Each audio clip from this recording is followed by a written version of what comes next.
Good evening, good evening. This is James Bush with Bush Counseling Services, Random Ramble, the Random Ramble, episode number 8. And I am one half of Bush Counseling Services. Tonight's topic is, does treatment work? Understanding approaches, perspective, how you are going to go about seeking the change that you desire. You know. So first, for those who don't know, I am a licensed professional counselor with a mental health service provider designation in the state of Tennessee. You can look me up on the books. Hooray. Now, also along with that, how I came into this situation or this calling is that I cut my teeth in substance abuse. And so naturally, with substance abuse, you see a lot of individuals who are suffering from alcoholism, opioid addiction, for some, they can't stop smoking marijuana. And if you are 13, 14, or 15, or 16 years old and you can't stop smoking, or so, especially when you have to go to school or if you have to go get high to go to school, that can be a problem. So again, it goes along with the idea of treatment. Hello, thanks for tuning in, Monrosa. Appreciate you tuning in to the Random Ramble. And so, treatment. What is treatment? Well, I look at it as a way to alleviate a pain or a situation to that individual, using a specific approach. So, we all have different forms of treatment. We have different concepts and ideas of what treatment is. Some people believe that if they smoke 2 or 3 blunts before they go to bed, it can help them feel better about their long, hard day at work.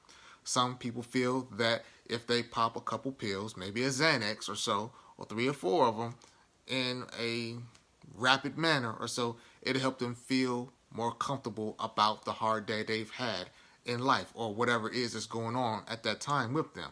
So again, these are of what these say is treatment approaches to how they are dealing with their situations. It's their perspective, it's what they're calling it. Just like on the flip side of that, and some people may call that addiction as well too. Let's just put that terminology out there. But on the flip side, there is substance abuse treatment. There are 12-step groups. There is coaching. There is individual counseling. There are recovery support services. There are different little ways. There are online groups. There are phone groups. There are email and web-based groups that are a community that looks to empower one another to help them find the results that they desire in life. So again, treatment. Right now, we've become a very treatment-oriented society. Why do I say that? Because when we look back in the 80s or so, it wasn't like that. It wasn't like that generally. For those who are around, we remember the war on drugs, and a lot that came along with that was mass incarcerations, 3 strikes. The list goes on and on. The crack epidemic, and some of that stuff. You don't need a history lesson. Started back in the early 60s and 65, and the loss of well-skilled labor, and then it led to the economic effects that happened in the 70s and the 80s, and then you saw a lot of our loved ones, people of color, being incarcerated in high numbers, only to be told in the late 80s or in the 90s or so, we're sorry. That wasn't the way to do it. And then also, when we have what we call today the opioid epidemic that is affecting not just people of color, but other dominant societies, if you want to say so, it has been found that maybe treatment is the best solution or the approach to working with this issue.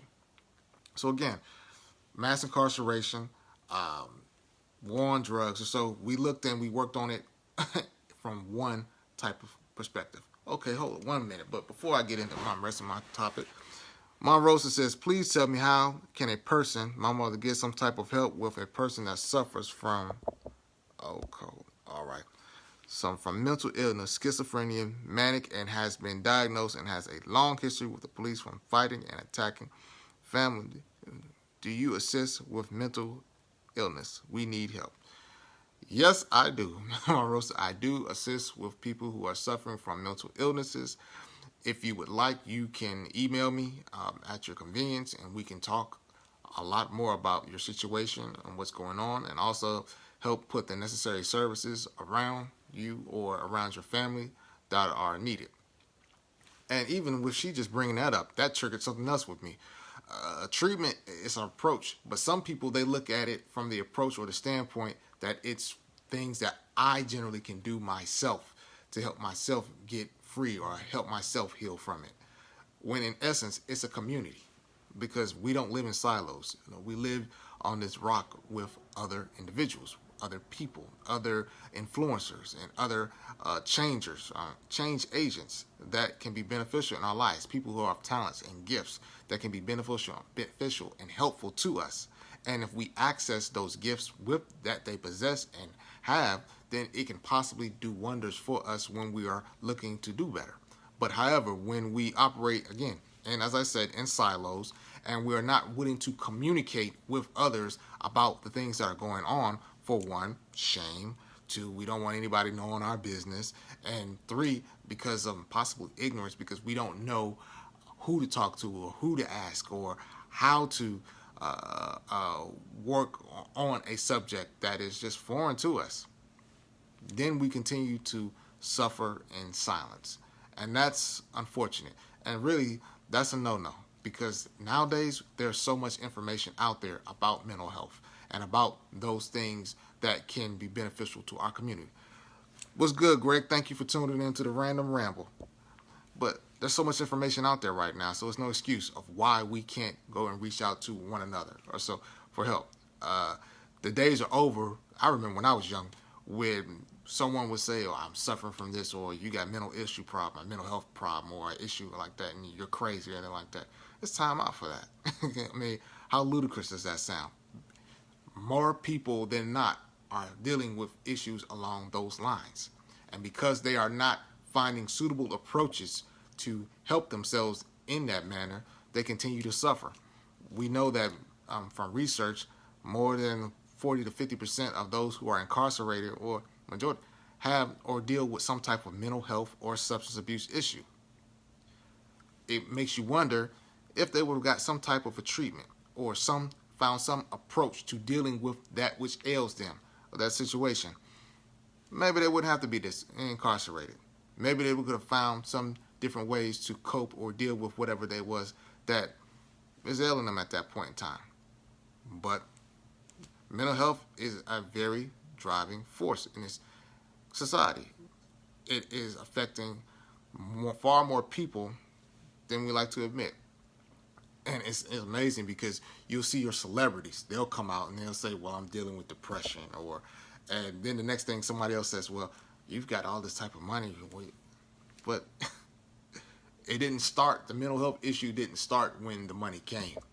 A lot of times that stuff is something that has been with them from childhood, and they have been predisposed to because their grandparents and their parents are dealing with it as well, and they didn't do anything about it, but possibly medicated themselves in other ways. Again, their approach. So again, does treatment work? What's good, Tommy? Thank you for tuning into the Random Ramble. Does treatment work? I mean, I've heard a lot of people, they've said a lot of things when it comes to inpatient residential halls and substance abuse facilities, and man, it's $13,000, it's $30,000, and it's pretty much a Club Med, Club Fed. It's a break from the situation that led them down a negative path or led them into that place in the beginning. I do understand that. Do a lot of people have $20,000 or $30,000 to spend to go to these wonderful, elaborate places, that are in the middle of nowhere sometimes? No, they don't. But the truth of the matter is that we have to start finding effective ways to deal with the situation. Now, what I want to point out to you is that my effective way of working on something may be different than yours. So maybe being in a community of other people who are encouraging or supportive is what I need. It's how I survive. It's how I am able to work through my different issues. Yours may be attending a individual session with a counselor and working on some different things from that perspective. Whatever is necessary, find your approach. And if there's anything I can say on this video, it's just, again, find your approach. Take the time, invest in it. A lot of times it doesn't necessarily cost as much money as you would think.